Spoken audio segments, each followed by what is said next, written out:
Alrighty then. Hello and welcome to question and answer number 189. I am your host, pannobhasa.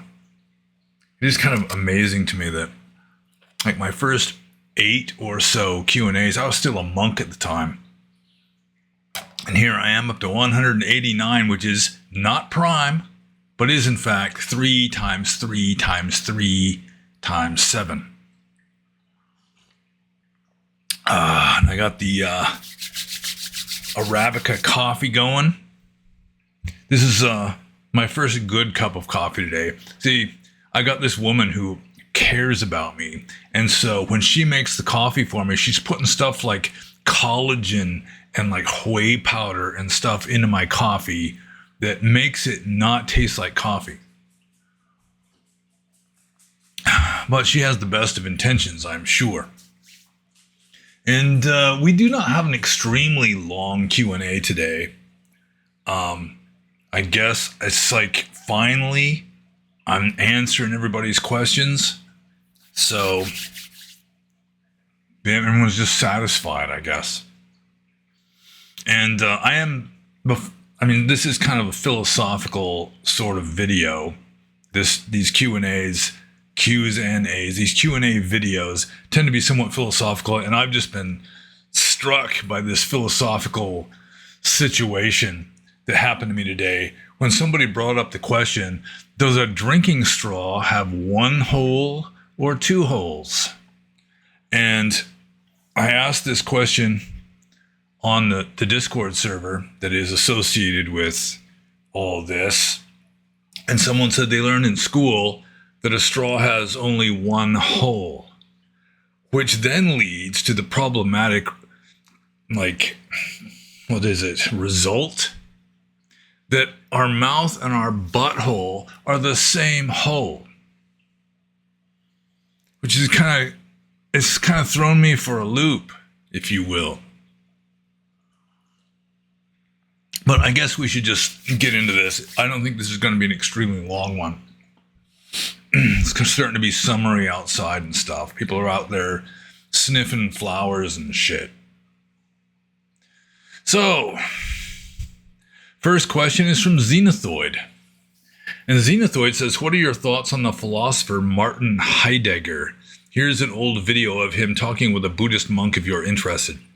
Well, somebody, I think it was a few months ago, maybe a couple months ago, asked me about Heidegger.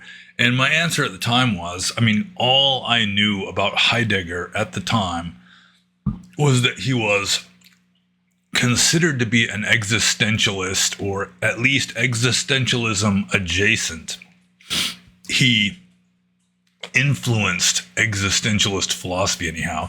And he was a Nazi, or at least he was he wore like the swastika armband when delivering his lectures at university in Germany at the time, before the end of World War II. And that's pretty much all I knew about him. I really never studied up on Heidegger. But Xenothoid provided me with this video of Heidegger talking with a Buddhist monk, which is kind of interesting because there wasn't so much of an exchange of ideas as just a monk who looked like maybe a Thai monk was interviewing Heidegger and just asking Heidegger questions. And so, I watched the video. So probably most of what I know about Heidegger, or at least half of it, is derived from this 15-minute long old black and white video of a Buddhist monk asking questions to Martin Heidegger. And Heidegger says a few things towards the beginning of the video that are kind of strange. It's like he says a question that has never been asked before, up until the 20th century apparently, is what is man's relation to being? And that's just kind of strange to me. Being, or bhava, is a term in Buddhism where, like in the 12 links of dependent co-arising, the bhava represents karma. It's just like the force of existence, which is, the force of samsaric, unenlightened existence. And so, I mean, what do you mean when you say being? I mean, it is discussed like in Buddhism, or like existence and non-existence, according to the Kalahawiwada Sutta of the Atthakavagga, of the Sutta Nipata, of the Sutta Pitaka, of the Pali Tipitaka. Existence and non-existence are a kind of mental state. It's just sort of like this mentally generated dualism. So, I mean, just the idea of what is man's relation to being, and with just emphasizing, what does it mean to be? I mean, it seems like unnecessary intellectual complication. And it does remind me of a statement by David Hume, which I wrote down. I thought it was a good enough statement that I wrote it down in this little notebook when I was a monk. And David Hume said, the idea of existence is the very same with the idea of what we conceive to be existent. So, I mean, it's like the existence of a thing is just the thing itself. So, I mean, anything that exists, I mean, that in itself would just be all of the manifestations of being. But it may be that, let's see here, there's another statement by Spinoza that's kind of along the same lines here, if I can find it. Oh, here. So Spinoza on the subject says, the striving by which each thing strives to persevere in its being is nothing else than the actual essence of the thing itself. So I guess that kind of touches on this subject at hand. But it seems to me that Heidegger is just, I mean, he's not so much wise as he is like intellectually intelligent. And he reminds me with just his verbally dense, complicated intellectual approach to understanding the world. He reminds me of Sartre or Sartre. I don't know how to pronounce French names. I don't even really try. I read some of Sartre, and it seems to me like when he's philosophizing, it's like his strategy is just to come up with such convoluted, complicated, complex statements that neither he nor anybody else can detect the flaws in his reasoning. It's just lost in the complications. And Heidegger, I mean, he seems kind of along those same lines. I mean, it's just this dense intellectualizing as an attempt to understand what ultimately you can't really understand by thinking about it. But he was a product of 20th century Western culture, and mysticism really was not a big deal at that time. And from my point of view, you're only going to understand reality through mysticism, which is just direct awareness of anything without having to filter it through perception. This direct experience of reality without thinking about reality. So man's relation to being, going with Hume, it's like man's relation to himself. I mean, there is no relation. It's just the being of a man is just the man. The being of a cup of coffee is the cup of coffee. So, I mean, it might be that he's kind of reifying some abstraction of what does it mean to exist. But, I don't know, it just seems, I can't really relate to it very well, possibly just because I'm just introduced to this in an old grainy black and white YouTube video. So let's just move on to this next little bit I picked up from the video. He says man is the only living creature with language, giving him he's the only living being on this planet that has a knowledge relation to being, if I remember that correctly. And I mean, obviously, human beings are not the only creatures with language. We're the only creatures, maybe, with a kind of arbitrary, abstract, symbolic language. But animals have language, like body language, for example. I mean, when a dog yelps, that's a kind of language communication. When it's wagging its tail, That's a kind of language communication. And there's even interspecific, like interspecies understanding of other languages or other animals, like calls, for example. Like when I lived in a cave in Burma, there were wild chickens, red jungle fowl. There was a kind of spotted owl, and also there were squirrels. And they all understood each other's warning calls. Like if one of them saw a hawk, it would make a sound. It wasn't the same sound among the three species, but the other two species would know that warning call and they would take heed. So if the squirrel made some warning call when it saw a hawk, the owls and the chickens would both hide. And if the owl saw the hawk first, it would make a warning sound, a different warning sound than the squirrels made, but still they would understand and they would like take cover. Honeybees have that complicated dance, which is a kind of communication where the bee is indicating to the other bees, how far away it is, how far away this source of nectar is, what direction, and how much of it is there, relatively speaking. But this is all just sort of programmed into the bee. It's not like a verbal language, which I assume Heidegger is talking about. But still, you have to have some kind of symbolic language to have like a knowledge relation to being. What Heidegger is calling knowledge, I would call just a kind of complicated delusion. So, yeah, I wasn't much impressed with that. Although he did say something that I think is good.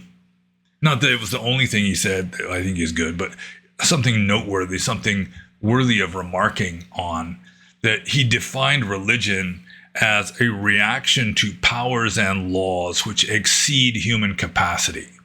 It's sort of like a perception of something greater than you, and like an awareness of that, and a response to something greater than yourself. Which, that's a fairly good explanation of religion. It's better than, describing, the worship of a god or gods as religion, because, for example, Theravada Buddhism doesn't really worship a god or gods. It's more or less of an atheistic religion. So, with regard to Heidegger, if I studied him and kind of forgave him like the dense verbosity of his like attempts to explain reality or whatever it is he's trying to explain, and I might have more appreciation for him, but it just seems like he's more intelligent than wise and just barking up the wrong tree, trying to understand reality by thinking about it. And I think it's just a fool's errand, just an exercise in futility. But in the tradition of Western civilization, that does seem to be the approach. You try to understand anything by figuring it out.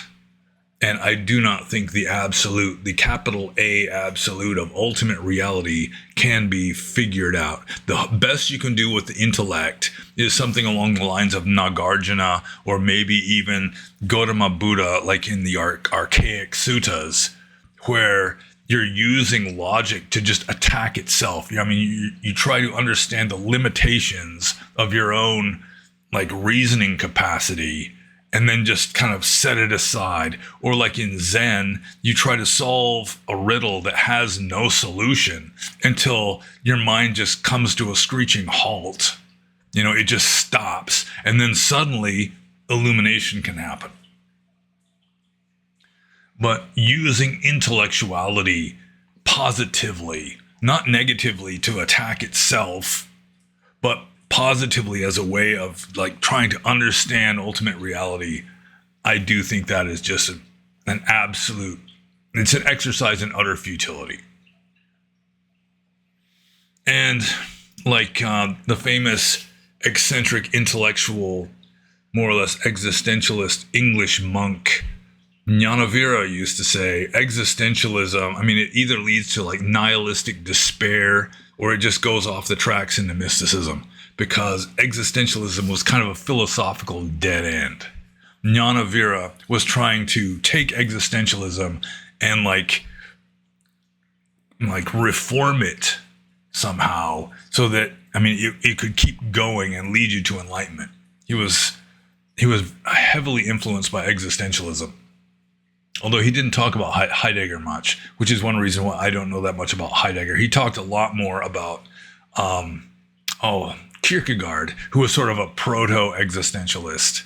He was sort of a forerunner to existentialism.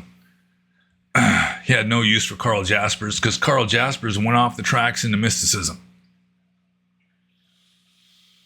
So, yeah, my thoughts about the philosopher Martin Heidegger. I guess I've given what thoughts I have on the man. And so I'm just going to move on to Xenothoid's next question here. So his second question is also about Heidegger. Heidegger says that in order to truly contemplate being, one has to no longer limit themselves to the confines of their religion. What is your take on this as a Buddhist? Well, yeah, you read the Atthakavagga of the Sutta Nipata, and the Buddha is warning against any kind of dharma or dhamma, any kind of philosophical system, which would include Heidegger's philosophical system. You have to break free of the mental prison of this intellectual verbal structure that's limiting your capacity to understand what is just infinite. So, yeah, there have been arguments that the Buddha was not a Buddhist. Jesus was not a Christian, but that's like a different kind of argument. The Buddha was not a Buddhist because he wasn't so much teaching an ism. He was like about as perfect of a mystic as exists. And he's just trying to say, don't start up any philosophies. At least if you follow the Atthakavagga, which is, the evidence does seem to indicate that it is one of the oldest Buddhist texts in existence. And it's just saying, don't believe anything, have no view whatsoever. Which is, if it's a religion, it's just like a completely wide open religion with no doctrines, no official dogmas anyway. So, yeah, I can agree that, let's see, first of all, contemplating being, that doesn't really strike me as all that important. It depends on what you're going to call being. Like Bhavat, I've already mentioned in Buddhist philosophy, it's just the force of existence. That's usually how I translate Bhavat from Pali into English, is force of existence, which is, it's pretty much like Schopenhauer's will. But what Heidegger actually means when he says being, I don't really know. I haven't really studied Heidegger enough, but it could be that he's just conjuring up some reified abstraction, with the idea that the being of something is somehow qualitatively different from the something itself or something. But yeah, I do agree that in order to know reality, forget contemplating being, but just to know reality, that, you can't limit yourselves within the confines of some doctrinal or dogmatic or intellectual system. And I suppose I should just move on to the next question. This is also from Xenothoid.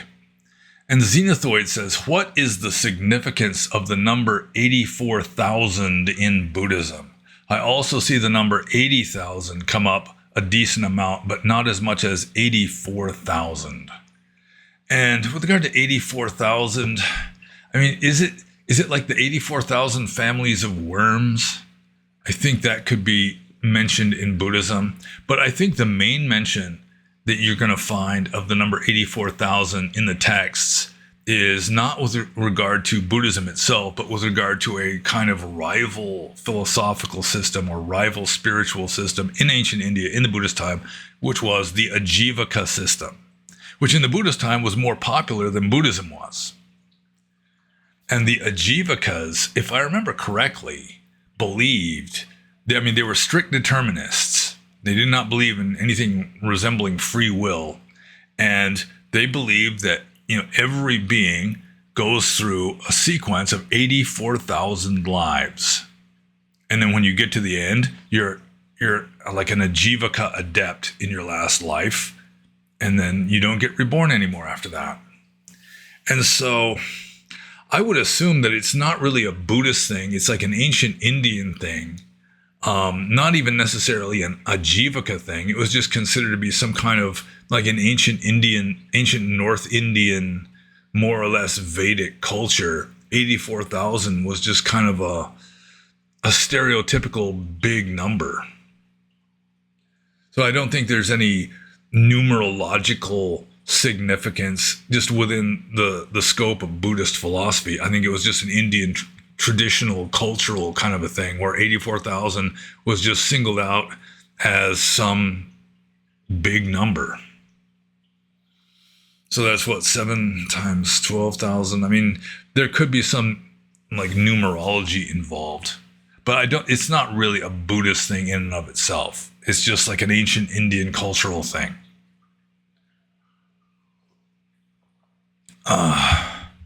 Let's see. Anything else to say about the number 84,000? I mean, I won't factor it out. But yeah, I mean, it's certainly not anything intrinsic to Buddhist philosophy. It was an ancient Indian cultural thing, which was either taken from the Ajivakas or the Ajivakas just took it from ancient Indian Vedic or pre-Vedic culture and use that as their number of lives in like a system of rebirth, if I remember correctly. And I'm just going to move on to the next question. This is from Austin. And Austin says, for Q&A 200, will you do another live stream? Well, it's possible. That's doable, I guess. I don't really feel comfortable with live streams just because I have so little experience with them that something always screws up. It's like I don't get the sound right or something.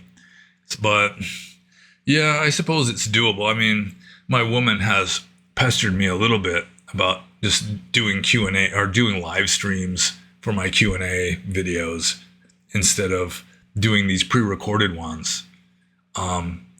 But I mean, it saves time, I guess. But it's just, you got more laboratory conditions. It's in vitro here, and it's doing a live stream is more in vivo. I mean, I might as well do a live stream because I do these all in one take with 0 production values. It's just the main thing is, if a pre-recorded Q&A, I mean, if there is any kind of mess up, you can go back and edit it or that kind of thing. And also, I just have not enough experience that I just can do it without any kind of doubt as to whether it's actually working or not. That was part of the problem with previous Q&As is somehow like the live feed of comments is on a different window from the recording software or whatever it is. And so I couldn't be sure that I was even live. I remember, I think it was the first Q&A version that I did live stream. I thought that I wasn't even live and I just walked out of the room when actually it was recording. So it was mainly an attempt to avoid that kind of stuff that have caused me to just pre-record these. And then of course I have like all the questions in the list there, which is nice. But it's doable. I will seriously consider it. And I'm moving on to the next question. This is from Scudamane. And I'm unsure of the derivation of the name Scudamane. Could be Scandinavian. Anyhow, Scudamane says, the Buddha is said to have knowledge of like 96 eons of previous lives. Have you experienced anything like this? And no, I don't even have knowledge of 1 eon of previous lives, let alone 96. With regard to past lives, all I have are like guesses, like intuitions. like there are certain periods in history, certain places that I have like an unusual fascination for, like, or like an affinity. Northern India, northern ancient India, maybe medieval feudal Japan, definitely 14th century England,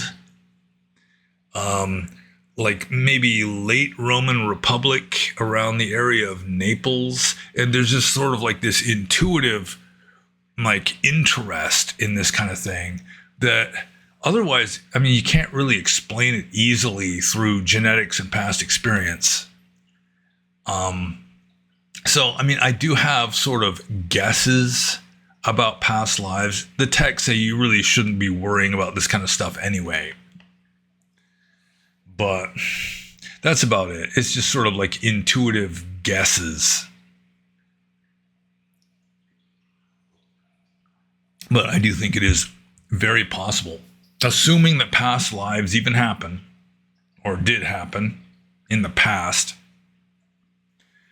For example, I think one of my most formative lives in my stream of volition, my karmic stream, was as a kind of rascally Catholic monk in the 14th century in England. And he may have like recorded books, like manuscripts by hand, because the printing press hadn't been invented yet. Didn't have a high opinion of the French because England and France were arch enemies then. Didn't take his vows very seriously. I may have met my woman in that life because she has kind of an intuitive fascination for medieval England also. So I could have been some rascally monk who talked dirty to her in Latin, and she was married to some knight or something. You know, there's definite culture barrier between us. So it was kind of a ill-starred romance in that life, I think. And I think I probably died of bubonic plague. And I won't give all the reasons for my belief in that, but I mean, I've like a certain area of my body, like the right side of my groin. Don't want to get TMI. Right side of the groin area. It's got like a weird, like a purple birthmark there, a little one. And I've always been a little bit squeamish about that part of my body. And so, I mean, that's where the bubo was, assuming that I died of bubonic plague. But I felt like it was a just punishment from God because I had not been a good monk in that life. But of course, it's all guesswork. Like the feudal Japan one, I think there is a good chance that I was a member of the samurai class, but I was not a warrior. I was just like a school teacher or something. You know, by the 1700s, the samurai were just kind of like the upper class, and most of the members of the samurai class, which would include women, of course, were not like sword fighters. Anyways, also, I do think there's a possibility that I was some kind of shaman in like very prehistoric, pre-Vedic India, you know, sort of like Indus Valley civilization, who took hallucinogenic drugs to induce mystical states and worshipped snakes. I've got this fascination for snakes in this life. So, yeah, that's about as close as it comes. It's just like intuitive kind of hunches that I would never insist upon. I would never say that I saw in a vision that I was this person in this culture, et cetera, et cetera. No, I've never really had like a past life regression. My father, on the other hand, I mean, he claimed to remember past lives. Like, I think it might have been the life before this one that he barely remembered, but he was some crazy Frenchman named Henri Moreau who was hanged by the neck until dead in early Montana territory for rustling cattle. But the life that before that he remembers relatively clearly through hypnotic past life regressions. So, I mean, a lot of people in a hypnotic trance, they'll just conjure up something through their subconscious imagination. So there's no proof of anything. But my father was persuaded. He really believed that, like, 2 lives before present, he was, I think, a Scottish person named Jason Haskell. And certain memories were very vivid. It turns out, like, not only with my father, but with past life regressions in general, like under hypnosis, it's the emotionally most intense, like, events that tend to be remembered. And I would guess that the emotionally most intense events in a person's life are also the ones that are the most karmically significant. You're creating the most karma. And there's someone right outside the window. So, in my father's life, as Jason Haskell, he remembers, like, being abandoned in a hut, and he has smallpox.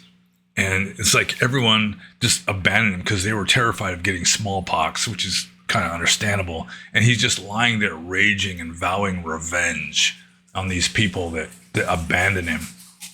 And then he also remembers, like, crying over a grave, and he thinks that he actually killed his sweetheart for dumping him, and he has had, like, pockmarked face ever since then. And there's still somebody right outside the window. Oh, so I mean, that would kind of counteract certain Buddhist beliefs that you can murder your sweetheart and then not just go to hell for it. And then after that, he was a sailor, and he has this one vivid memory of being on a ship in a storm at sea. And the ship is just going back and forth like this. It had big blocks of marble, I think, in the hold. They were partly ballast, and probably they were, shipping it somewhere also. And one of those big blocks of marble had broken loose and was sliding back and forth in the hold of the ship. And so they have to secure that before it beats a hole through the side of the ship. And so they're down there in the dark trying to secure this big slab of rock and during this storm. And one of the sailors gets pinned up against the side of the ship. And my father is just yelling, "Bring aft a light." And that's like one of the memories that really just kind of jumped out at him during this past life regression. Also, he remembered how he died. He caught an arrow underneath. He was like putting a saddle down onto something as they were breaking camp, as they were like North India or something. And somebody shot him with an arrow. It went under his shoulder blade and came out like his neck here. And the past life regression always ends. He did it like 2 or 3 times with the same results, where he's like coughing and choking and just like jolted awake out of the hypnotic trance when he gets to that point. So I never did have like a hypnotic past life regression or like a meditative past life regression. In my case, it's just like intuitive hunches.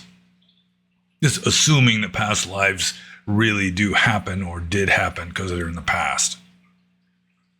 But I mean, there's no way of proving it. At least I haven't been able to prove it one way or the other.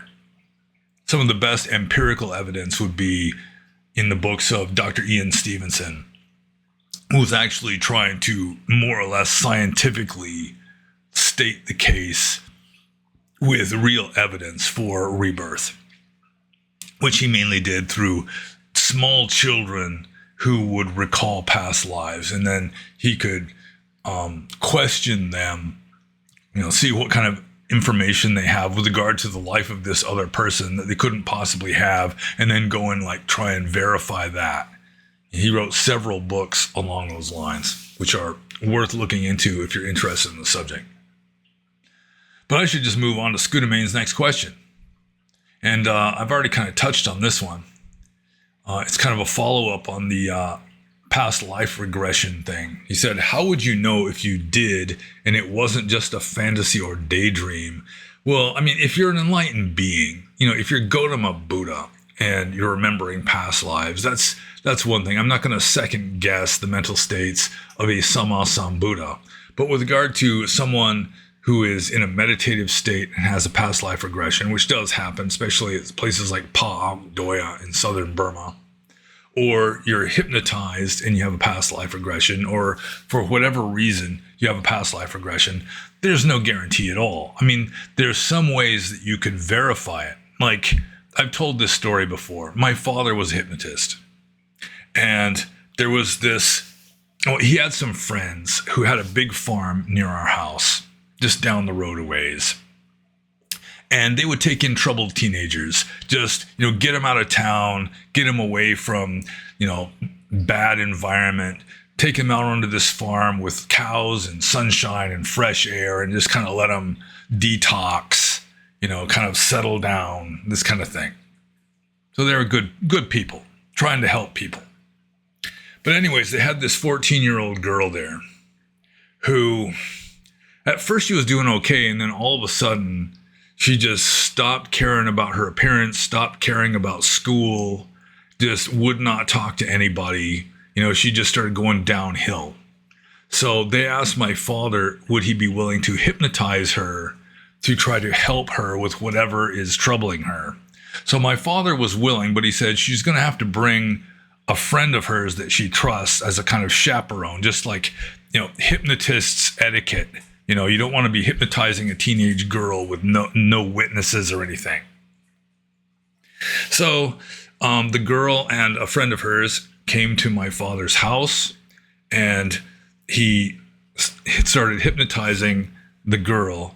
And then while he's got the 14-year-old girl in like a hypnotic trance, he notices that the friend who's supposed to be chaperoning is like waving her arms around like this.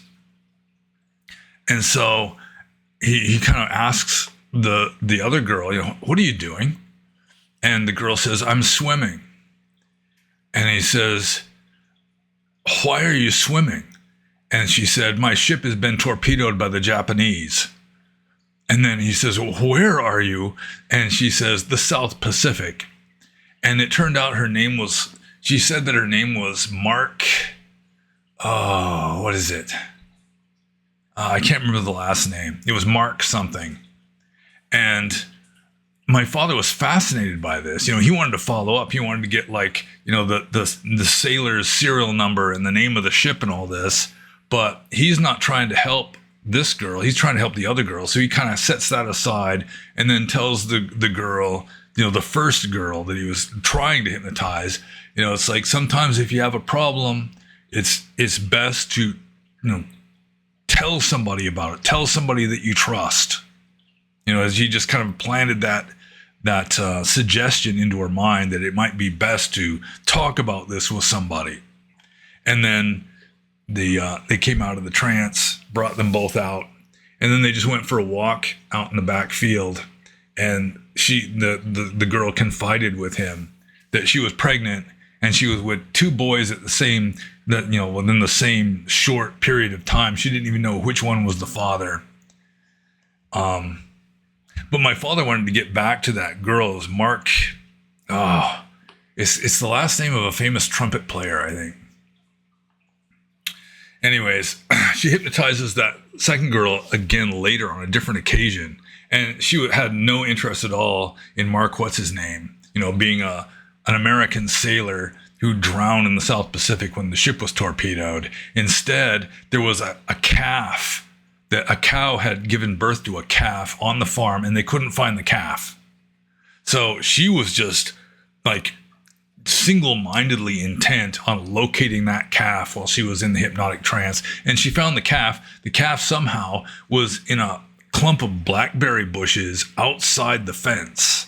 Somehow this calf had gotten onto the other side of the fence and was like hiding in like a briar patch.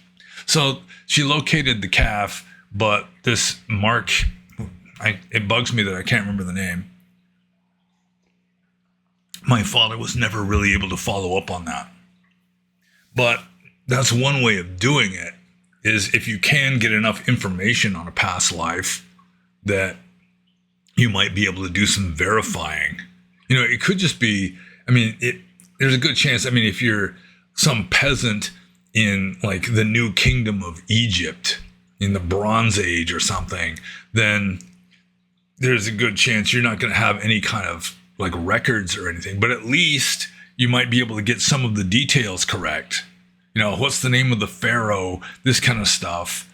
And at least, it wouldn't be proof, but it could filter out a lot of fake stuff. You know, somebody's having a past life regression and they might be some famous person, or they're saying it's 2275 BC, this kind of stuff, and they wouldn't possibly know that.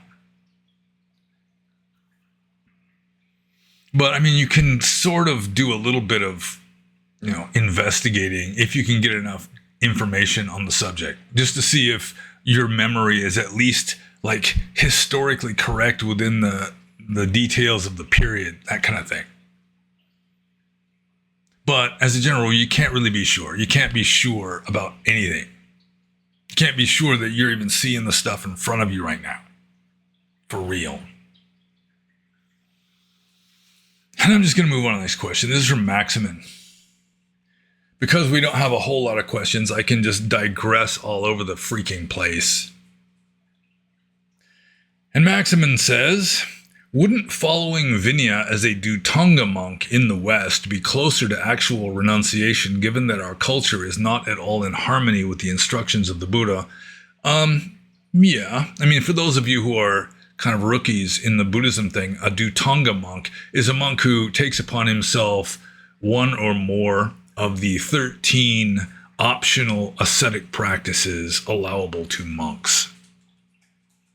And the second chapter of the Visuddhimagga is all about Dhutangas. It's really one of the most interesting parts of the Visuddhimagga from my point of view. So like wearing only rag robes, or eating only alms food, never accepting an invitation to a house, or just living and sleeping under the open sky, or living in a cemetery, all of these things, or never lying down, sleeping in a sitting position, things like that. They're all optional ascetic practices called Dhutanga. In Burmese, it's called Dhutin. I think in Thailand, it's called Tudong. And following Vinaya as a Dhutanga monk in the West, it would be closer to actual, it would be a radical renunciation. And it might even work. If you can really take the plunge, you've got the courage to just really take the plunge, kind of like that old lady, Peace Pilgrim, who she just took off walking one day, no money, just took off walking across the country, and God will provide. It's like if you protect Dharma, Dharma protects you. So you just get what you need. Consider the lilies of the field and all that. The sparrows. And you just like put yourself wholeheartedly into the at the mercy of the universe, and it reciprocates in this more or less miraculous way. It does take just fearlessness, though. But it's possible. If you're going to be a Dhutanga monk who doesn't stay under a roof, you're going to have to stay in the southern states probably, especially in the wintertime. And you might get really skinny. Depending. If you're going to be just living on alms food, just take your bowl and walk around and hope somebody will put money, or put not money, but food. You're not even allowed to accept money. So I've been told that one way that it works is just stand outside of a grocery store as people are going in and out. That is a way where monks in the West can get food in their bowl. Or you could do as one monk I knew did briefly, where he would just go to a soup kitchen and just get his food there, and they would put the food into his bowl. So that's possible, I suppose.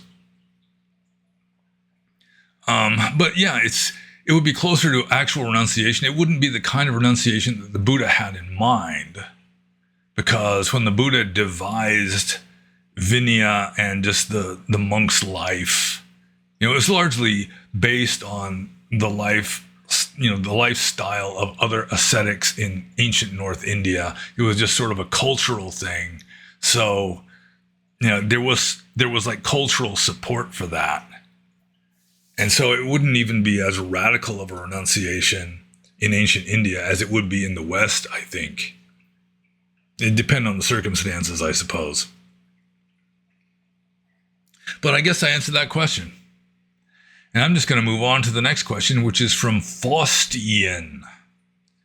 And Faustian has kind of a strange question here. Or it's not really strange. It's sort of a common question, actually, that I've addressed more than once. In fact, my friend Brian and I have done entire videos, at least one or two, on this subject.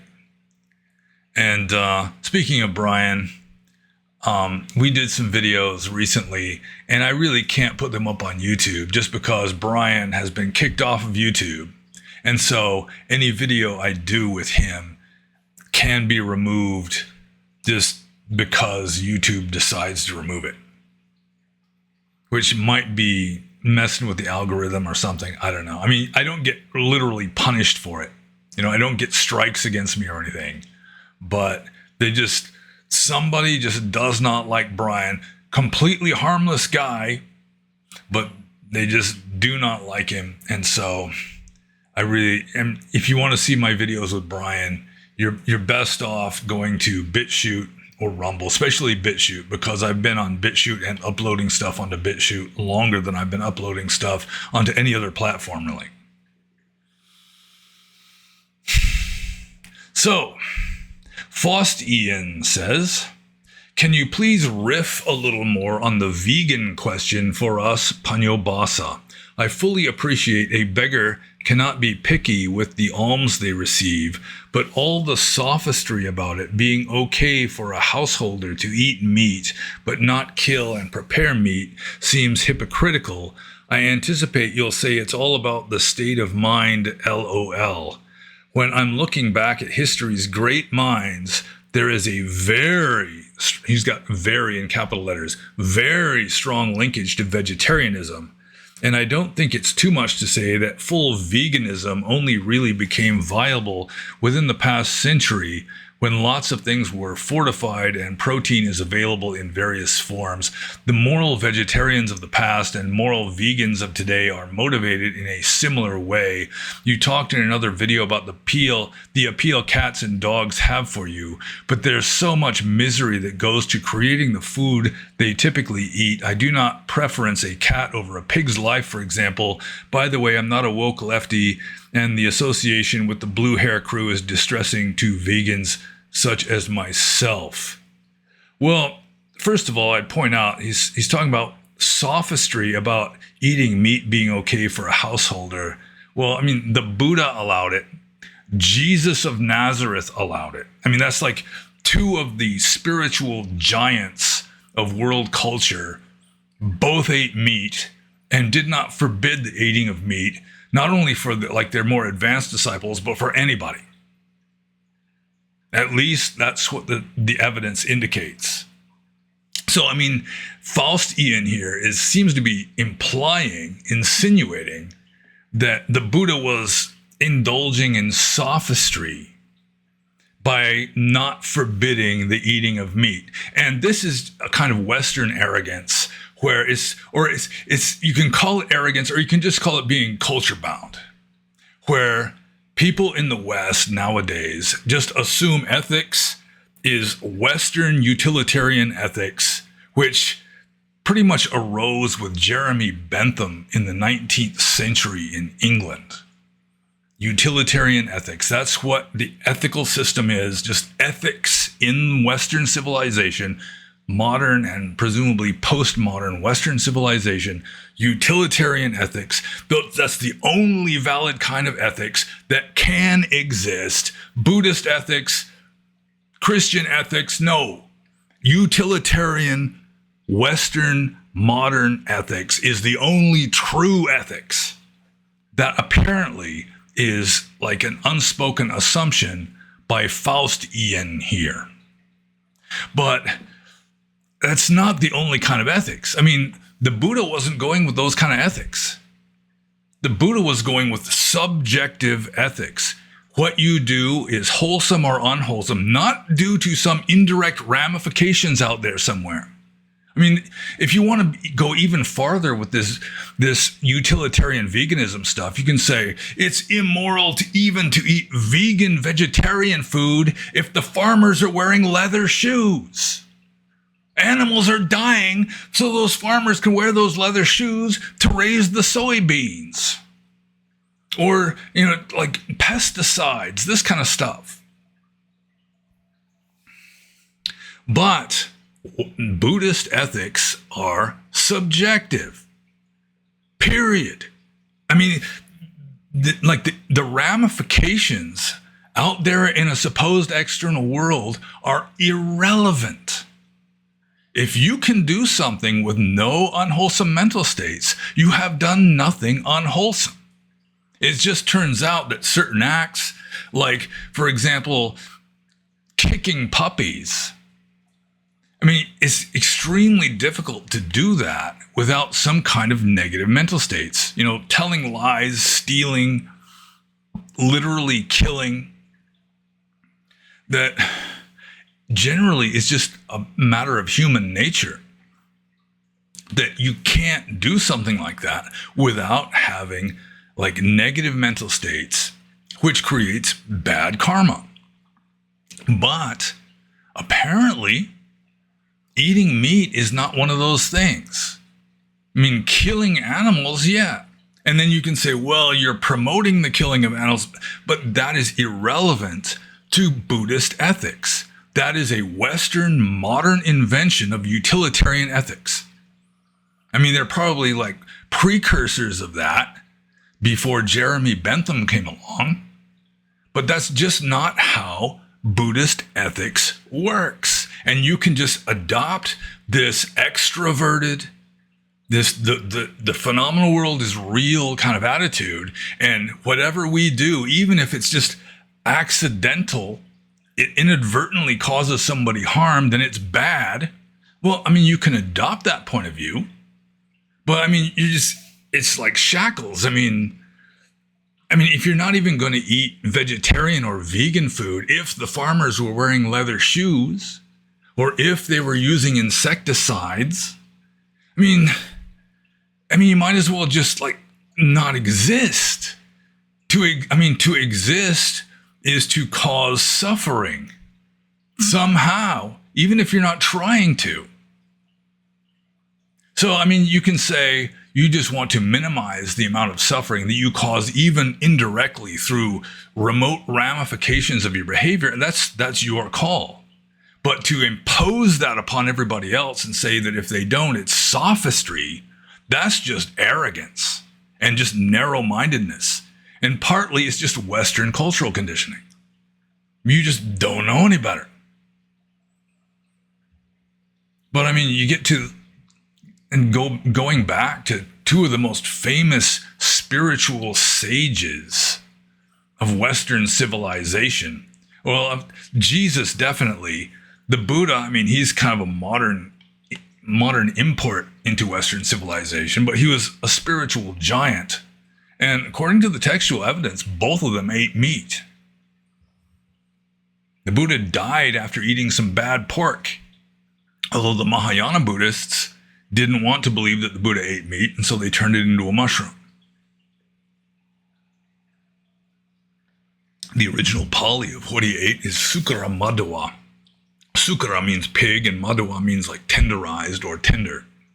So the Mahayana Buddhists, who really did not want the Buddha to have eaten meat, even though it's contained in like the Mahayana Buddhist like Vinaya, like the Patimokkha rules, the Pratimoksha says a monk is not allowed to eat meat unless he is sick, for example, or he's not allowed to ask for meat unless he is sick. That's the correct rule, or unless someone has given him permission to ask in advance.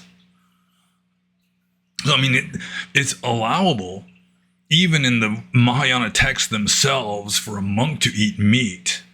But it's like they wanted to change Buddhism over in this other direction, which had good intentions, I suppose. But the evidence does indicate that the Buddha ate meat, Jesus ate meat. So we get down to this part where he says, when I'm looking back at history's great minds, there is a very strong linkage to vegetarianism. Well, what great minds? Two of the greatest minds ate meat, apparently. So, I mean, Pythagoras, maybe? I mean, he was more anti-beans than anti anything else, I think. I mean, what other great minds? I mean, we're talking spiritual minds, I suppose. I mean, of course, the Hindus, Neem Karoli Baba up there, he was vegetarian. You'd still have dairy products and so forth. Let's see. But I'm trying to think of history's great minds that have this strong linkage to vegetarianism. And I think that Faust Ian might be a little biased in his searching of great minds. Great minds who are vegetarians. I mean, I'm sure they're like Mahayana monks, Hindus, but Catholics. I mean, Catholic saints. Were there any notable Catholic saints? Saint John of the Cross. Were they vegetarians?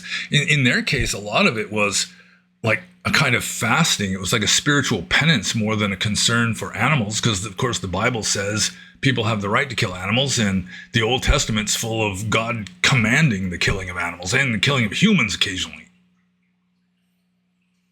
So, yeah, I mean, I just do not see history's great minds having a very strong linkage to vegetarianism. I mean, maybe I'm just not thinking of any. Let's see. So, the moral vegetarians of the past and moral vegans of today are motivated in a similar way. Some of them maybe. But like I just said, a lot of vegetarianism in the past, it wasn't out of concern for the suffering of another animal. I mean, in some cases, like maybe Pythagoras, it was that way. But like in Christian ascetics and so forth, it was just a kind of penance. You know, you are doing penance and being austere by refraining from good food. So, yeah, I mean, there was a famous Sayadaw in Burma. I think it was called Peza Sayadaw, which just means bean eat Sayadaw. And that was all he would eat, is beans. And people, like materialistic people, would say, you know, that's not possible. He'd be getting vitamin deficiencies or whatever.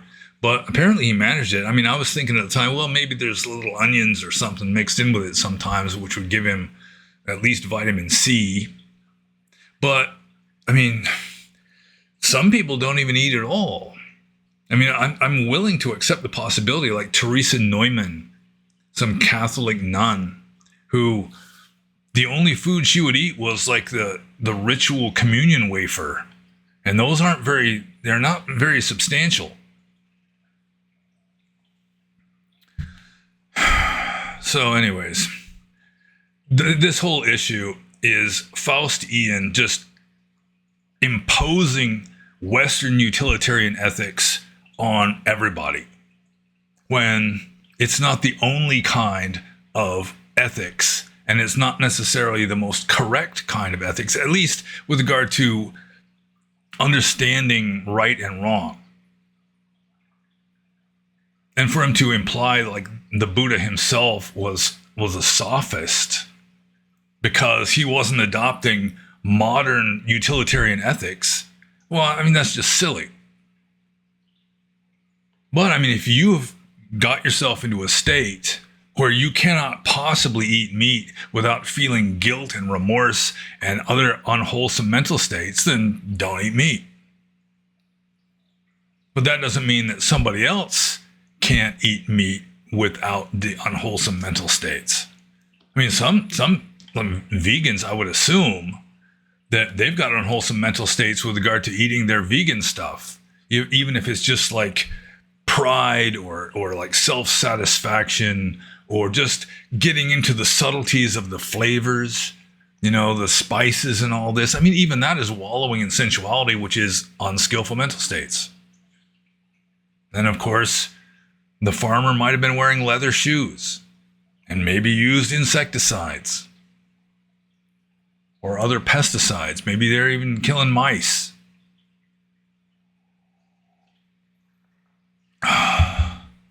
But to assume that Western utilitarian ethics are the only valid ethics in which you are just like leaving yourself, like your own subjective mental states behind and just going out in search of these indirect ramifications of everything you do. It's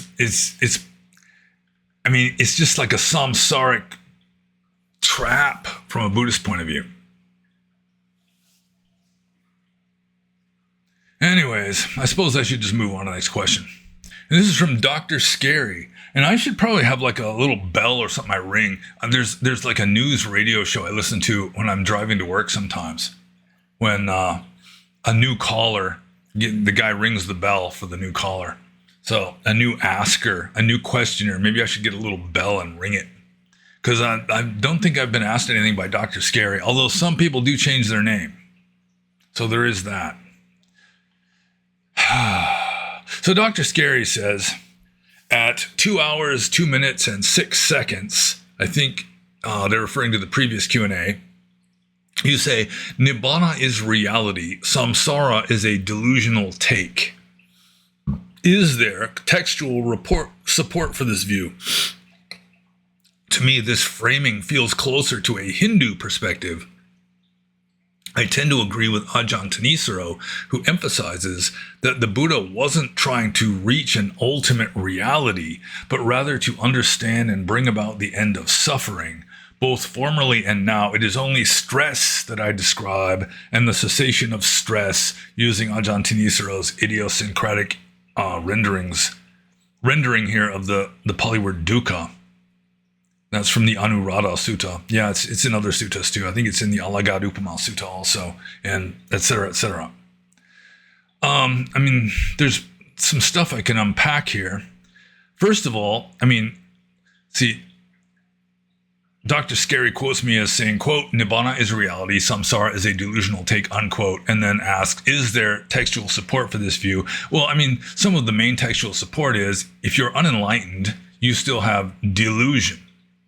So the world of an unenlightened person is delusional. But when you become enlightened, you have zero moha. You have no more delusion, no more greed, hate, or delusion. Or if you prefer, no more attraction, aversion, or semi-conscious stupidity. So once you become enlightened, since you have no more delusion, then you're experiencing reality. Unless you can somehow experience what isn't reality with zero delusion. But the implication would seem to be you eliminate delusion while at the same time remaining conscious, then you are aware of reality. And getting to what Ajahn Thanissaro says a little later, there's two approaches to Dhamma, or at least we can say there are two approaches to Dhamma.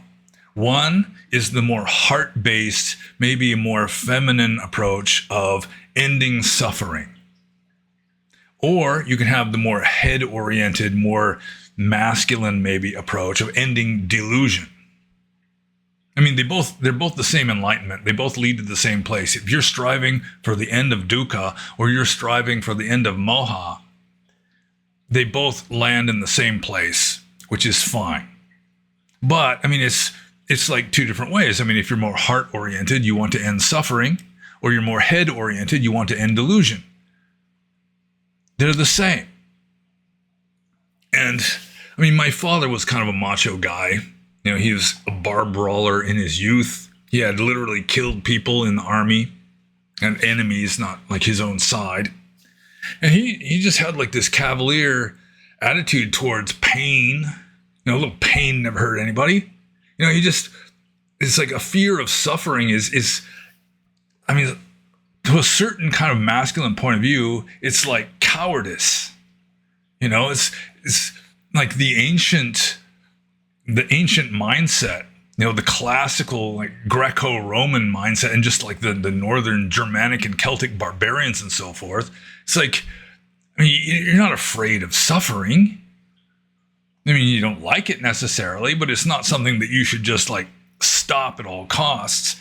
But I mean, to be deluded, to be delusional, that's worse. So, I mean, it's just like two different approaches, like more heart-oriented and more head-oriented. But I mean, it's the same enlightenment.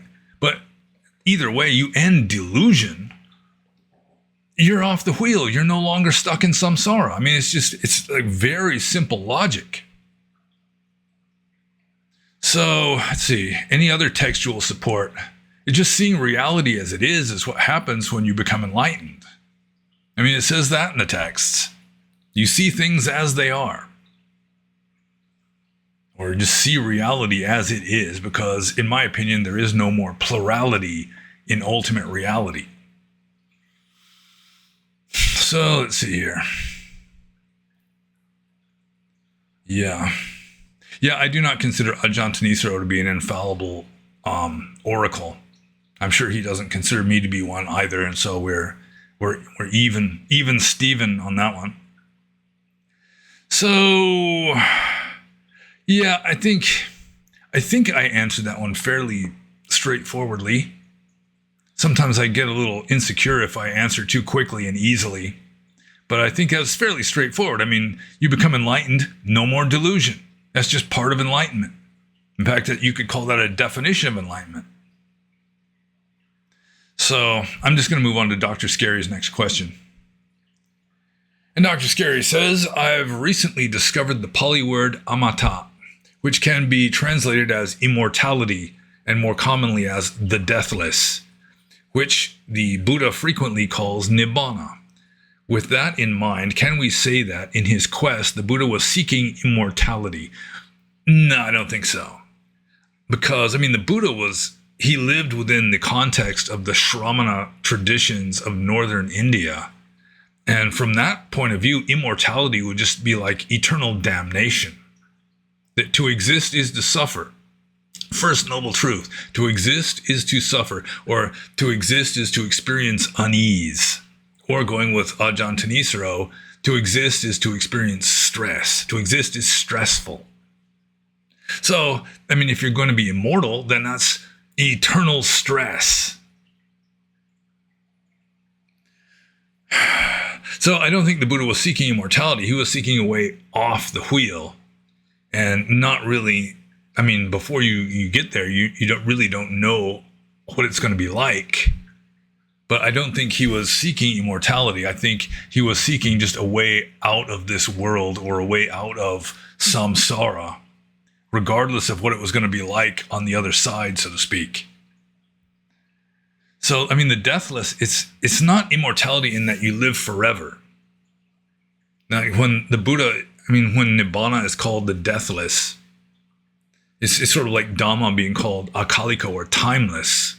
I mean, it doesn't mean that it lasts forever so much. It's just beyond time. It's just, you know, there's no more time. There is time no more.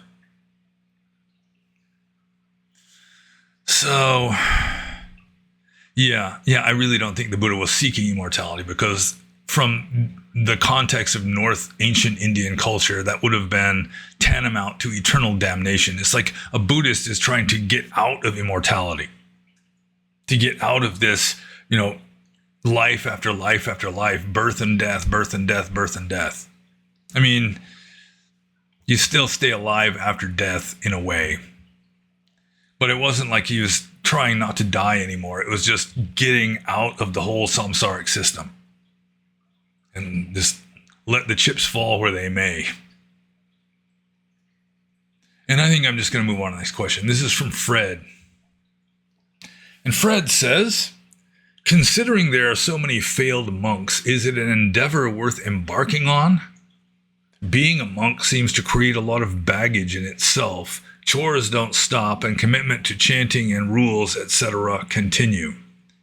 Well, I mean, it is true that the overwhelming majority of monks do not become enlightened unless, some Mahayana teaching is correct and we're all already enlightened and just don't notice it, that kind of thing. But set that aside and let's go with the idea that it is more Theravadan, unfortunately, in a sense, that almost all monks fail to become enlightened. So Fred is asking, is it an endeavor worth embarking on considering that? Well, it's like an Olympic gold medal. The overwhelming majority of people who try to get an Olympic gold medal in, say, the 100-meter dash fail. So does that mean that trying to win an Olympic gold medal is like unworthy of embarking on it? That nobody should even try? Or ascending Mount Everest. Climbing to the top of Mount Everest. Most people who try it don't succeed, I would guess. But still, some people think it's worth it, no matter how difficult it is. I mean, the harder it is to attain, the more it's worth, the more glory there is. Let's see. So Fred says, being a monk seems to create a lot of baggage in itself. Not nearly as much baggage as, being on psych meds and having 3 divorces and, having a mortgage, some job that you hate, feuding with the neighbors, etc., etc. So being a monk seems to create, it creates less baggage. Unless you're just like a horrible monk, you're just completely unconscientious or just completely incompetent. But just living a simple life, at a monastery or out in a cave or a hut or something, you're not going to, how much baggage can you create compared with Big Lou, who's on meds and he's been married and divorced and married again and, selling insurance, that kind of stuff. And the whole idea that just because most people who try it fail, that doesn't necessarily mean that nobody should try. Even if you don't succeed in becoming fully enlightened, I used to tell myself this a lot as a monk. Even if you don't become fully enlightened, at least you're making progress. At least you're going to be suffering less. Even that's pretty much guaranteed. If you're like a conscientious monk, you're really trying to practice correctly. You're pretty much guaranteed of less suffering and delusion, even if you don't bring it to a complete stop. So, would you say it's unworthy to even do it, even though you're guaranteed of less suffering and delusion, just because you're not going to, reach zero? That's not very reasonable, seems to me. It's like, why should I try to earn money if I'm not going to earn all of it? Why should I work for a living if I'm not going to become the richest man in the world? It's that kind of reasoning, it seems to me. But even if you don't become enlightened, and most monks and nuns do not become enlightened, just going with empirical evidence, I guess, still, you're going to have less suffering. You're going to have less greed, hate, and delusion. You're going to have less suffering. And that's well worth it, it seems to me. I certainly don't regret having been a monk. Okay, I think I answered that question. So I'm just going to move on to the next one. This is from the Saboteur. And the Saboteur says, I know you partially touched on this in number 188, but what kind of karma do animals have? I assume it depends on the animal's evolution. A chimpanzee would be more aware of a sense of right and wrong than an ant. But think of all those chickens, pigs, cows, etc. What have they done to deserve such an ending? Well, all lives end in tragedy. So, if the chickens, pigs, and cows were just living out in the wilderness in a state of nature, then chances are they're still going to die a violent death. And the fact that they're domesticated, I mean, from the species point of view, from the Darwinian point of view, it's just been a blessing to them, even though their individual lives, especially the pigs. The chickens, they're getting more humane. Like most eggs that you buy now, it's like cage-free, free-range kind of stuff. Although what exactly that means is not entirely clear. You know, they could be free-range inside of this dark warehouse. But pigs, the way pigs are raised is pretty awful, I have to admit. You know, they're like in this like little cage thing. But I mean, like I said, it's like all lives end in tragedy, and if they, I mean, they're probably going to be killed by something, and I mean, everything dies. But from like the Darwinian point of view, it's like there's way more chickens, pigs, and cows now than there were before they were domesticated. So that from the point of view of the species is prospering, even though most of them are being cut off in their prime to be turned into tendies, for example. Which is not really a justification of killing, but it's just kind of an observation of like objective empirical reality. So what kind of karma do animals have? Well, it's not really an intellectual kind of karma, but still, I mean, if you have craving and delusion, you're going to make karma. So, I mean, animals, to the extent that they have craving and delusion, they are creating karma. And it's going to be simple animalistic kind of karma, but still. So, let's see here. The saboteur says, chimpanzee would be more aware of a sense of right and wrong than an ant. But I mean, karma really has little to do with a sense of right and wrong. I mean, karma has to do with craving and delusion. So, I mean, you can be just complete sociopath and you're still subject to karma, even though you have no sense of right or wrong. With regard to an ant, I mean, I can be skeptical of the fact, or skeptical of the idea that an ant is creating karma, because I'm skeptical of the idea that an ant has craving or delusion. Insects, and like arthropods in general, most invertebrates even, they have a different kind of nervous system than we do. Like an ant or a clam or a crab or whatever. They do not have a central nervous system. It's like a dual spinal cord thingy, no spine because they're invertebrates, but it's not really centralized the way it is with us in the brain. And like, I've told this story before.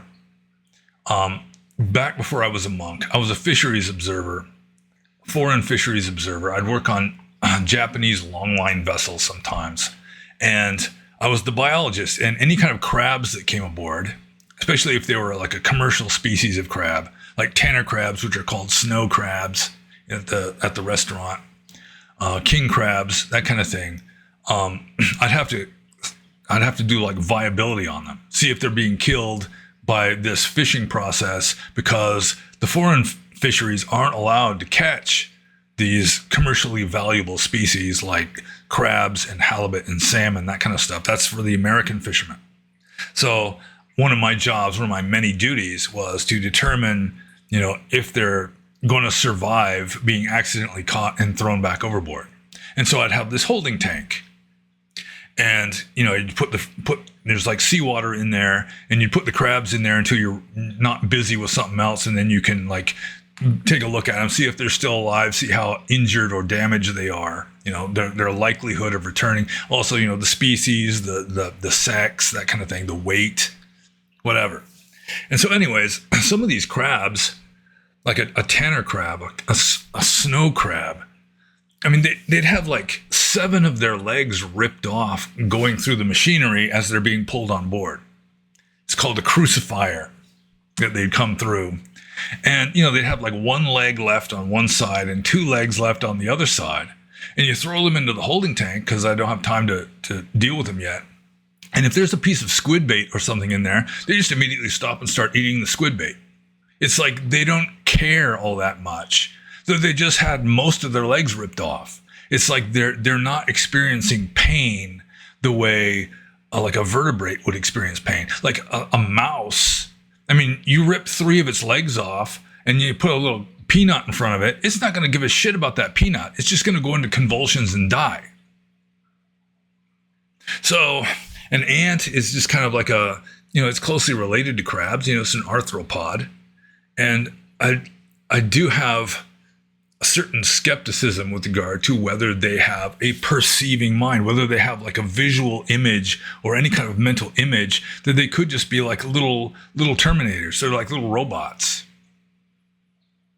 So that's possible. But you get into something like a goldfish or a frog, where arguably there's a better chance that they actually are having perceptions and having volitions, even though they're very elemental, very simple, then they're already creating karma.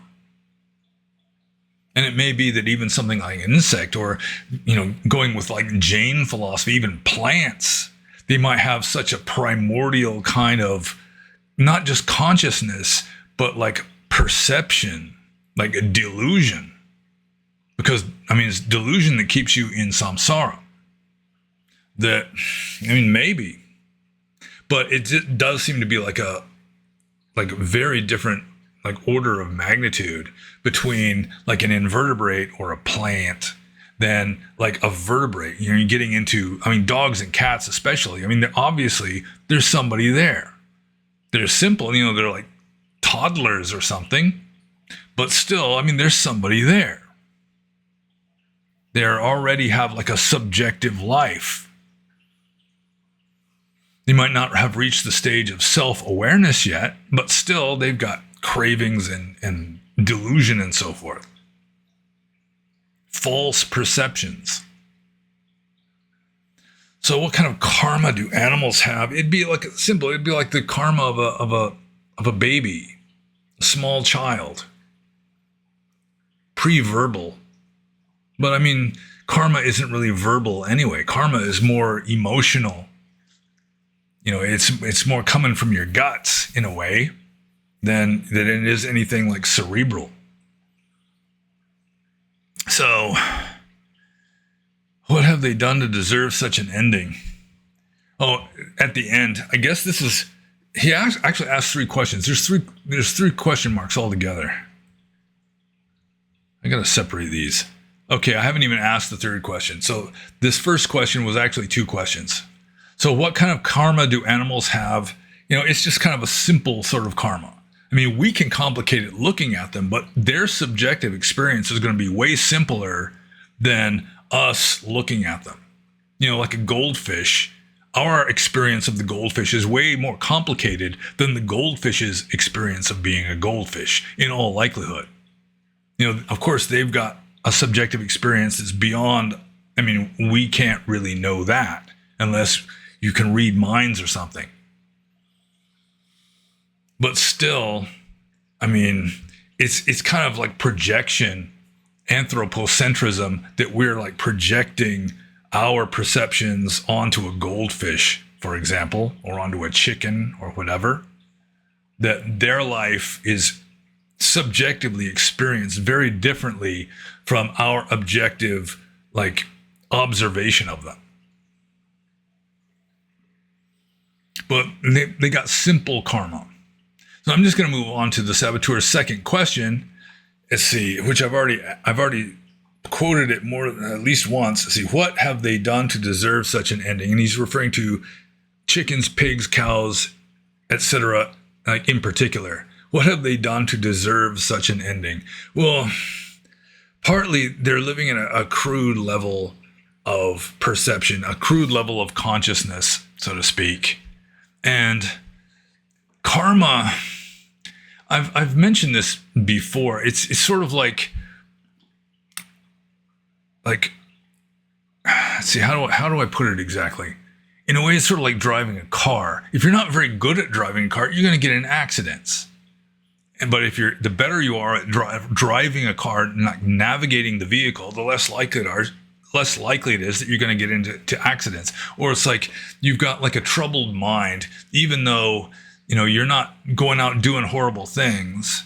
Still, I mean, even like a relatively innocent child can have nightmares at night. Nowadays, we no longer believe that dreams are implanted into our minds by gods, like people used to believe. Now we believe we are generating our own dreams. And sometimes we will generate nightmares for ourselves. As we are responsible for that. We're the one who's creating our subconscious mind. It's not like our conscious ego necessarily, but still it's coming from inside rather than outside. And what I'm trying to get to here is that, you don't necessarily have to have murdered in order to have it come back on you. That's not necessarily how karma works. It's sort of like the quality of the experience. You've got like this crude state of existence. You're going to have like a crude control over what you're doing and what's happening back to you. And it's like animals just are worse at driving the car than people are. And so they're more likely to wind up in these tragic accidents. Of course, like some dogs are just completely pampered and spoiled, and they live at a higher standard of living than most humans. So, there's variation, definitely. But, the chickens, pigs, and cows, yeah, from a karmic point of view, like a traditional Orthodox Buddhist would have to say that, when you're in the animal realm, you're not necessarily a chicken every time. Chickens, probably the most predatory of the three listed here, chickens, pigs, and cows. They're at least eating insects. At least the wild ones are. The red jungle fowl in Southeast Asia, they're eating insects and worms and whatever other kind of little creatures they can find. They don't give a shit. They have no concept of maybe this is immoral any more than a tiger does. Pigs, they're omnivores. They'll eat. They'll eat baby, they root up like a rat nest with baby rats. They'll eat the baby rats, that kind of thing. Cows, they're pretty saintly. A cow keeps all 5 precepts perfectly, as far as I know. Certainly don't tell lies. And then they have like bad things happen to them. So the Orthodox Buddhist would say, well, it's sort of like residual karma from a previous life as some more predatory kind of animal. But, you could just look at it as we are creating our own reality. And there's like this positive and negative, pleasure and pain kind of balance that has to dependently co-arise. And so it's just like the crudeness of their mentality, which humans, we're not all that pure either. That it's just they're creating this reality for themselves, which happens to dovetail with, the karma and the perceptions of other beings, including the guy who owns the slaughterhouse. Trying to understand karma is difficult. In the text, it does say that if you try to understand the ramifications, the permutations, the subtleties of karma, you can go insane. But it does seem to me that a lot of it is not necessarily that the chickens, pigs, and cows are being punished for wrong deeds. It's just that they're crashing the car because they do not have the mental sophistication to navigate the vehicle effectively. They are creating their own reality in a sense, which is very different, as I say, from our observation of them. Their subjective experience is going to be at a different level than our observations of them, outwardly. So, there is that. But it's really a difficult question to answer because it's so metaphysical and subtle and complicated and so forth that it's really hard to answer. So, what have they done to deserve such an ending, i.e. being killed in a slaughterhouse? It would depend on the individual animal, I guess. And I'm just going to move on to the next question. That question was difficult to answer. just even from like within a Buddhist context, giving like a really like a cogent, coherent kind of answer is not easy. So I'm moving on to the next one from the saboteur. At about what age does a child begin to accrue karma? At the age when they begin to generate perception and have volitions, which could be before they're even born. They could still be in mama's belly and starting to have perceptions and volitions. So, I mean, it doesn't take like adult human consciousness or like a capacity to form verbal sentences or anything to be generating karma. So yeah, I mean, as soon as their mind is developed enough that they can start perceiving and having volitions, then they've started creating karma. Okay. That was kind of easy after the one preceding it. I'm just going to move on to the next question. This is from PSA. And now for something completely different. PSA says, on a previous Q&A, you said that if you're petting the puppy and it accidentally goes off, it's not a Sanghadisesa offense. However, ChatGPT says that if the monk intentionally stimulated the organ and it accidentally led to orgasm, even if he didn't want an orgasm, and even if he didn't delight in sensuality, he was just trying to rid himself of overwhelming sensations, it is still a Sanghadisesa offense. So I trust you more than ChatGPT, which I appreciate. Could you please set the record straight, or is it not a Sanghadisesa offense? Well, it isn't. That's what I said before. So it's like PSA, here's my statement that like a monk is just kind of not exactly spanking the puppy, but just petting it, and it accidentally goes off. And then I say that is not a full Sanghadisesa offense because you have to have intention. Then PSA, for whatever reason, doesn't fully trust me maybe.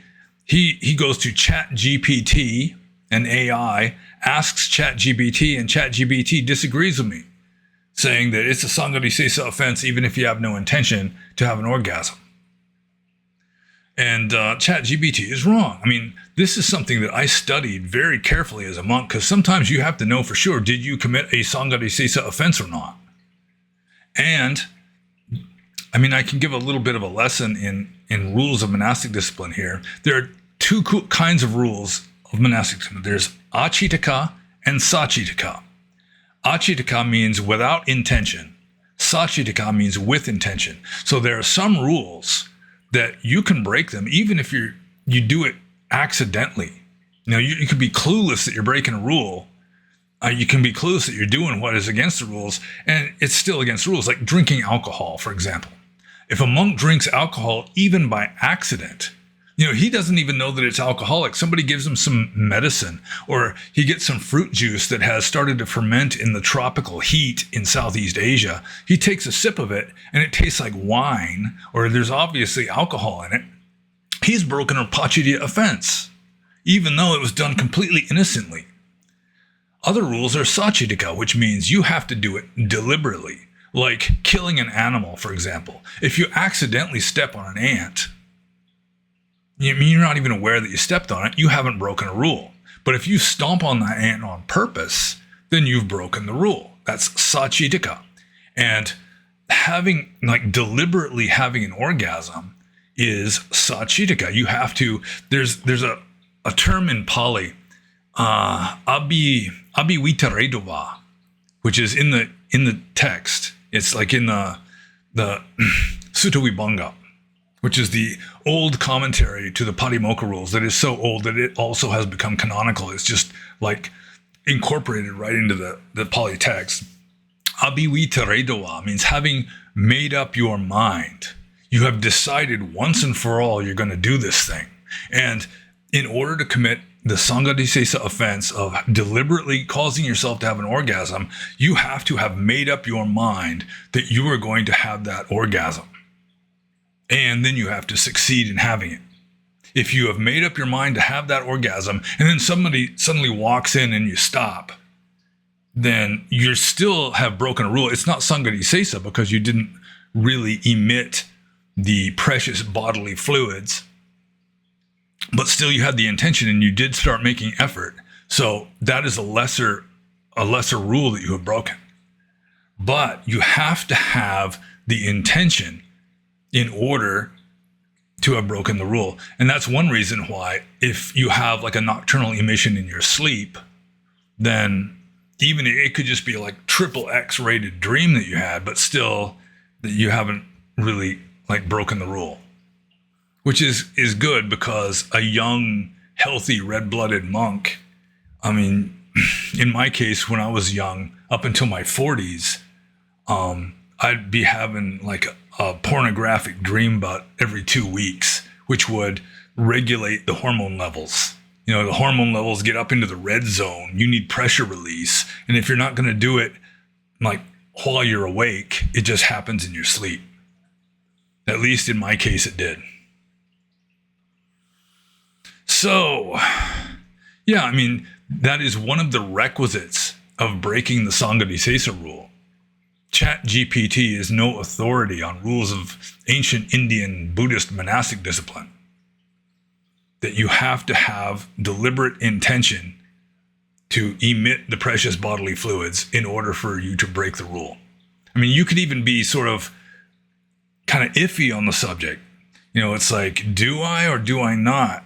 And then it happens. Still, you haven't broken the full Sanghadisesa rule, because you have to be abhivitaredawa. You have to have made up your mind that you are going to do this thing. So it's kind of like telling a lie. It's like that's another one that is sachitika. That if you just say something that is false, believing it to be true, which happens sometimes, then you're not guilty of lying. Which is something, and the Buddhist definition of lying is very helpful for me, and I do apply it to sometimes stuff I see online. But I can get back to that. But in order to tell a lie, you have to have this deliberate intention to deceive. That's one of the requisites of lying in Buddhist ethics, the deliberate intention to deceive. But if you're just saying something, you're like recounting something that happened, and then while you're like in mid-sentence, you realize that you're exaggerating. And then it's like you have what is called confused mindfulness. You know, it's like you're still continuing with the sentence while at the same time just like, hey, this isn't entirely true.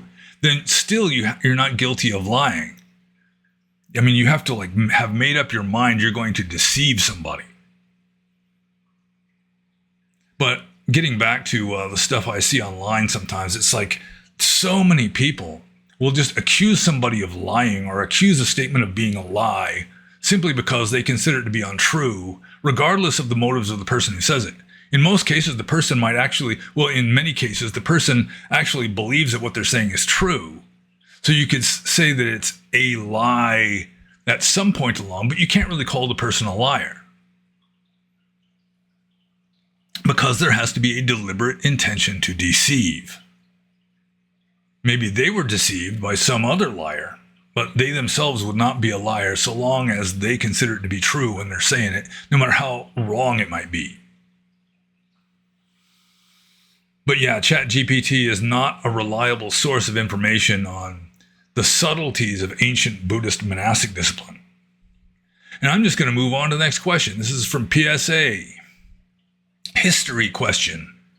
Of all non-Buddhist countries in the world today, in your opinion, which one was formerly the most Buddhist and how did it come to completely disappear? So I assume he's not referring to India. I mean, technically India is a non-Buddhist country. There's very few Buddhists in India now. So let's see here. Let's just assume PSA is not referring to India, which is mostly Hindu now. See, of all the non-Buddhist countries in the world today, in my opinion, which one was formerly the most Buddhist and how did it come to completely disappear? Let's go with Pakistan. Pakistan was a strongly Buddhist country. I mean, you don't really associate Pakistan with Buddhism nowadays, but it was like Kanishka, what was he, the Kushan Empire. I mean, it's like the capital was in Peshawar, or near modern day Peshawar, which is in Pakistan. And it was a Buddhistic kingdom. I think Kanishka, the Emperor Kanishka, favored Sarvastivada Buddhism. There was a Buddhist council there. I think it was the fifth Buddhist council. Maybe it was the fourth. I don't remember now. But they decided that Sarvastivada was the correct form of Buddhism, and so all the other schools rejected that one as invalid. But Pakistan was just a strongly Buddhist country up until Islamic conquest. Probably Buddhism was already in decline in Central Asia, Pakistan, northern India, before the Muslims came along. It was getting more esoteric and just kind of going off into these weird tantric kind of stuff, and like stuff that only monks at universities would understand, and the lay people were clueless with regard to this kind of stuff. It was kind of losing its touch with the village, the ordinary person. But really what wiped it out, just like what wiped it out in India, was Islamic conquest. And the fact that Buddhists are like uncompromising pacifists didn't help. Uncompromising pacifists are less likely to put up a good fight, even in self-defense, against Muslim Turks on a rampage, just slaughtering Buddhists. So that was fairly easy. I mean, it's kind of cheating, I suppose. But, much of Central Asia, like Kazakhstan, Tajikistan, this kind of stuff, I mean, that was all like largely, if not primarily, Buddhist. And then it just got converted to Islam. Let's see. Yeah. So India would be like the easy cheating kind of answer. Pakistan might have even been more primarily Buddhist. I mean, there was possibly a higher percentage of Buddhists in what is now Pakistan than there was in what is now India, like during the reign of the Emperor Ashoka, that kind of thing. And it came to completely disappear, largely just because everything is impermanent, and it was starting to go into decline. And then you had like rabid, Muslim fanatics coming through, using religion as a justification for just plundering the land, stealing. So, I guess I'm just going to move on to the next question. This is from Romeo. And we've been going, we're getting up to like 2 hours.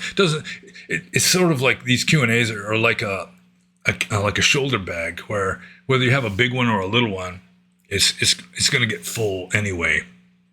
So even if I have a few questions, it's still gonna go 2 hours. Anyways, Romeo says, in my exploration of Buddhism, I keep coming across a term called spiritual bypass. But I should really only use one finger because he used single quotes instead of double. Can you tell me your understanding of this concept? What is spiritual bypass, and how do you suggest one best manages it? And I had never heard of spiritual bypass when Romeo asked this question. I actually looked it up online. In fact, I even emailed Romeo telling him I never heard of it before. But I figure, what the hell? It's fair game. It's on the list. So I cheated a little bit and looked it up. And it turns out that the term was coined in the 1980s by probably some Western Vipassana teacher who's also into psychology, that kind of thing. So it seems like Romeo, in his exploration of Buddhism, is reading a lot of like Western liberal, very recent Buddhist literature, which is, in my opinion, not the best way to study Buddhism. I mean, if you want to study like authentic Buddhism, you should go as far back towards the Buddha as possible. Get as close to the Buddha as you can, instead of reading stuff by Jack Kornfield or John Kabat-Zinn, this kind of stuff. But spiritual bypass, it turns out, according to what I saw online, that it's a term coined by some person whose name I don't remember back in the 1980s with regard to using spiritual ideas to short circuit your practice or avoid making spiritual progress, like using the Buddhist idea of anatta, no self, as just a way of coping.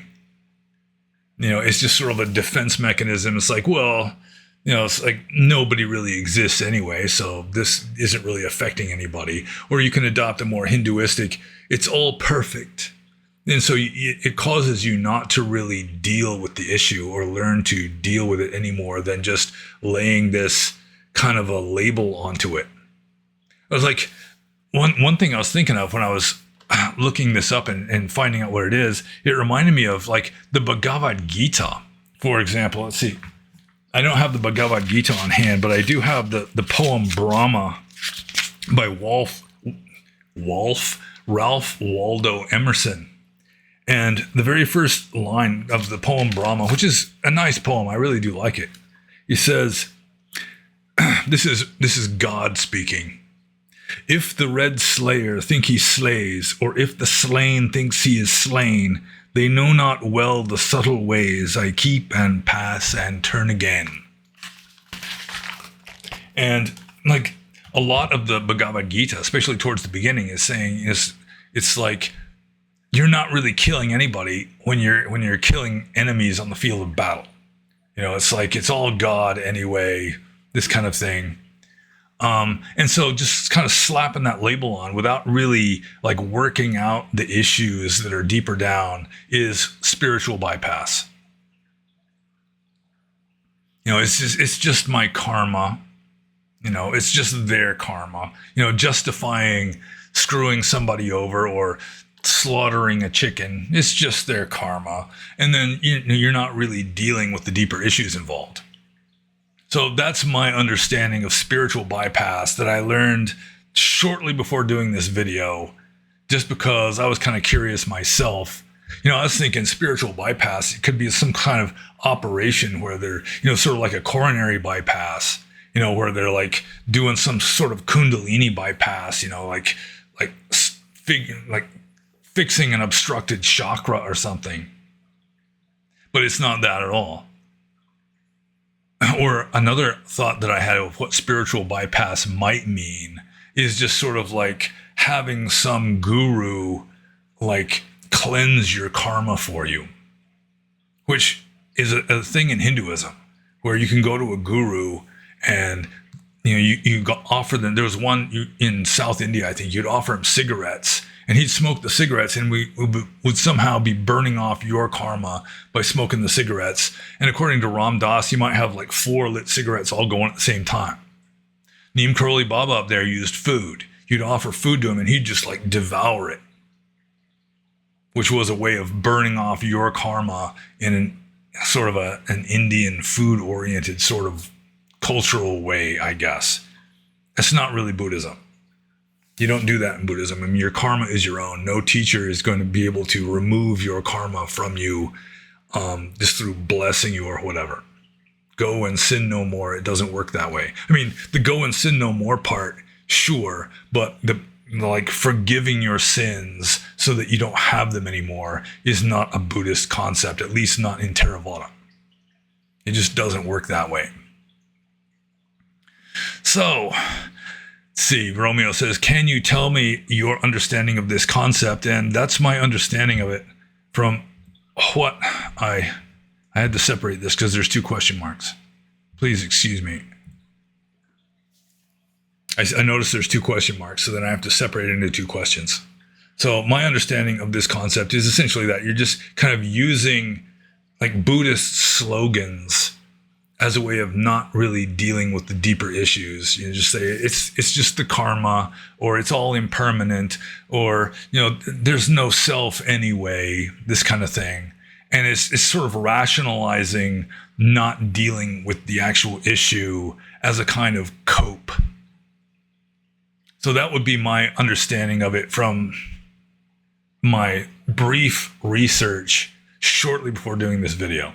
And I'm going to move on to Romeo's second part of this question. He says, what is spiritual bypass and how do you suggest one best manages it? Well, I already said well, that's kind of weird. My understanding of the concept and what it is, I mean, that's the same question, really.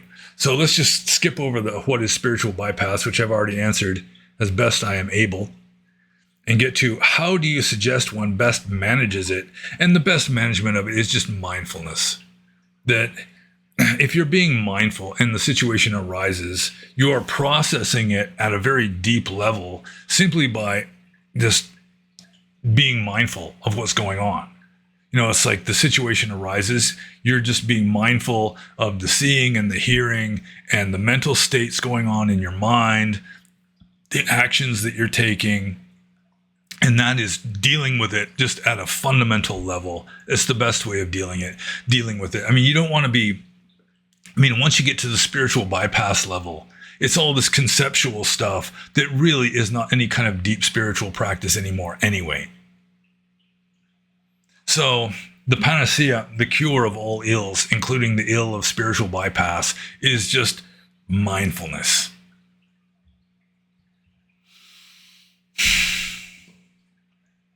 So I'm just going to move on to the next question. And this is from Cyrus Frame, who is the last questioner of this Q&A. He asks 2 questions. I assume there's 2 question marks. So Cyrus Frame says, please talk about what you understand volition to be. And this is another tricky one. It's sort of like in science, physicists can't really define energy. Or last night I was listening to some talk on the radio when I was driving home from work, and he was talking about gravity, and he was saying scientists really cannot define gravity other than its attributes. Its essence they can't touch, but just the attributes, it's just the interaction of 2 point masses, in space or whatever. And then he pointed out, like in science, you don't really deal with the essence of anything. You just deal with the attributes, the observable attributes.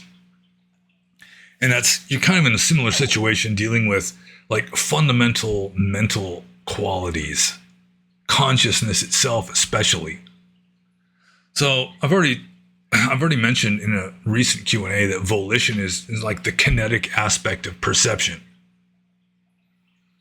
So volition, it's just like the behavior of your mental states. And if you do it, I can't say volitionally. You do it in an unenlightened mental state. It's largely happening just through force of habit, which has momentum. And so you can't say volition or karma is like the momentum of your mental states. A lot of the times I have given the analogy, if we say that consciousness is like water, then the waves on the surface of the water are perceptions, and the movement of the waves and the currents and so forth would be volition. So it's like the kinetic aspect of forms of mind would be volition. And momentum, going with physics, is mass times velocity. So in order to get that down to 0, you have to either eliminate the mass or eliminate the velocity. And I had this theory going when I was a monk with regard to meditation, how you're trying to bring the momentum to 0 and mass times velocity. I assume mass would just be like the mental states themselves. And so when you're doing especially samatha meditation, like jhana, you're just trying to eliminate perceptions. And by eliminating perceptions, you're eliminating the volition also. But with mindfulness, it's not so much you're eliminating the mass as you're eliminating the velocity by being totally mindful of it, that it's like there's no more autopilot force of habit driving it. And in a way, you're transmuting that and you're sort of negating the momentum of it by doing it consciously, like with as close to full awareness as possible. And I don't know if that's any kind of clear explanation. I'm just trying to recall this theory that I had as a monk, just going with momentum. is mass times velocity, and your karma, or which is essentially volition, is the momentum of your mind. So that to eliminate that momentum, you'd have to eliminate mass and or velocity. And then I'm trying to attribute that to the two main kinds of meditation in Buddhism, which is like concentration and mindfulness.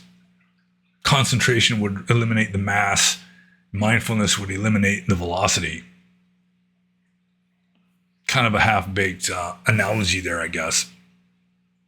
But volition is essentially the momentum of your mental states, the kinetic aspect of your perceptions.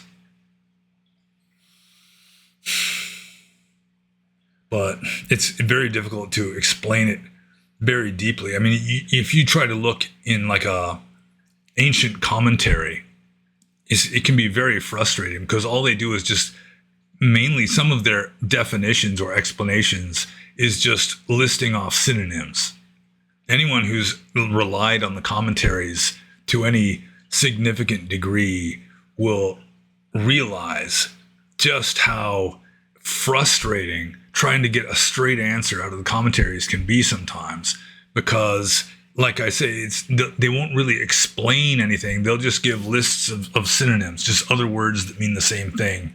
And to some degree, that's a definition. But if you're really trying to pin down what all of them mean, it doesn't work.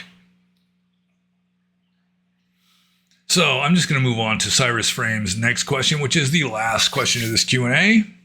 He says, regarding your idea of a single aggregate of perception and volition, is that somehow related to your uncarved block of stone analogy?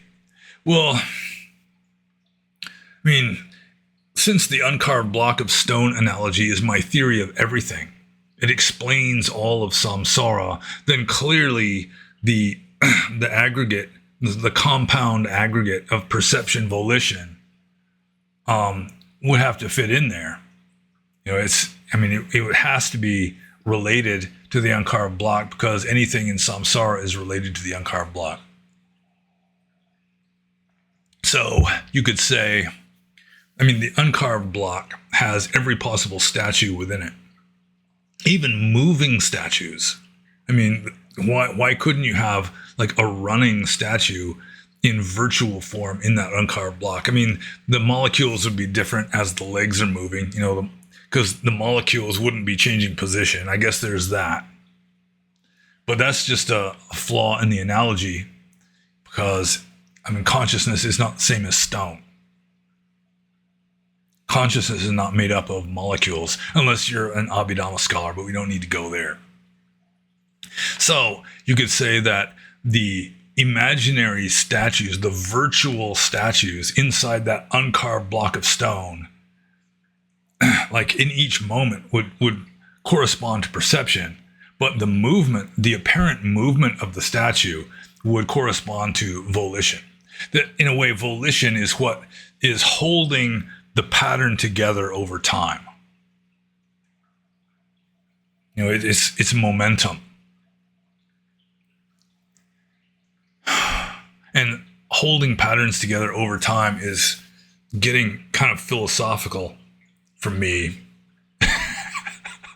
Even for me, it's something I'm not entirely prepared for. I mean, it's something like answering a question like this, to really do it justice, I should probably have just lain around thinking about it for at least a couple days. I mean, that's how I used to write blog posts, is you come up with an idea and then you just kind of let it digest or ferment or whatever over a period of days until finally it's ripe enough that you just, you know, it's sort of crystallized or gelled into this coherent idea that you can then write down on paper or onto a computer screen or whatever. But this, it's really, it's a question that was asked earlier today, I think, or not long ago. I didn't really see it until short, when I was just compiling the questions. It's not like I really cheat and try to come up with a decent answer for everything before I do the video. So, yeah, I mean, it's obviously related to the uncarved block, and probably the easy explanation that doesn't require me to sit here and introspect for half an hour is that the form of the statues that are in an uncarved state in that uncarved block, but are still virtually conditionally in there, is sort of the static form, like a cross section in time, would be like perception, but like the movement, and like there'd have to be some sort of momentum that would maintain the form, or some semblance of the form over time, that would maintain some kind of pattern and coherence over time, but it would mainly be the kinetic aspect. So you'd have moving, changing statues contained within the uncarved block. So the perception would be, the statue at any moment, any particular moment, and the volition would be the movements of the figure, the image inside the uncarved block of stone. Or maybe even more importantly, what's causing that image to move, while at the same time not just disintegrate, but maintaining its integrity as like a more or less well-defined pattern. And that would be karma, going with Buddhist philosophy, the momentum of the mental states, the momentum of our personal samsara. And some of these questions have been difficult, and it's been difficult to answer a few of them. I hope I have not completely disappointed the people who asked them. I hope I at least gave them something to chew on, because I'm done.